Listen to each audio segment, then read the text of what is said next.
జయశంకర్ గారిని ఉక్రెయిన్పై రష్యా దాడిని మీరు ఖండించకపోతే ప్రపంచం మిమ్మల్ని ఎలా నమ్మాలి అని ప్రశ్నించాడు. దీనికి కారణం ఏంటంటే 1971లో పాకిస్తాన్ వాళ్ళ అఘాయిత్యాలు భరించలేక 1 కోటి మంది పైగా బంగ్లాదేశ్ ప్రజలు శరణార్థులుగా భారతదేశానికి వచ్చారు. వాళ్ళని మన దేశం ఆదరించింది. పాకిస్తాన్ సడన్ గా మన ఆర్మీ బేసెస్ మిసైల్స్ తో దాడులు చేయడం స్టార్ట్ చేసింది.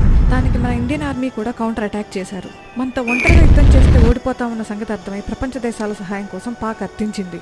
అమెరికా, యూకే లాంటి దేశాలే కాక ప్రపంచంలో మేజర్ కంట్రీస్, చైనా కూడా పాకిస్తాన్కి మద్దతు పలికింది. అమెరికా వాడైతే వాడి most powerful worship USS enterprise ని మనతో యుద్ధం చేయడానికి బంగాళాఖాతంలోకి పంపాడు. మన ఇండియాని ఒంటరిని చేసి ఓడించాలనే ప్రపంచ దేశాల కుట్రని ఒకే ఒక దేశం అడ్డుకుంది. అదే మన ఫ్రెండ్ రష్యా. అమెరికా వాడిని భారతదేశం మీద దాడి చేయనివ్వకుండా అదే బంగాళాఖాతంలోకి తన వార్షిప్ ని పంపి అమెరికాకి అడ్డంగా నించుంది. ఇండియా మీద దాడి చేస్తే మా మీద దాడి చేసినట్లుగా పరిగణిస్తామని హెచ్చరించింది. ఆ త్రిదళం 13 రోజుల్లో పాకిస్తాన్ ఆర్మీని తుక్కు కింద ఓడించింది. 93,000 మంది పాకిస్తాన్ ఆర్మీ లొంగిపోయారు. బంగ్లాదేశ్ ఫామ్ అయింది. వీడియో నచ్చితే లైక్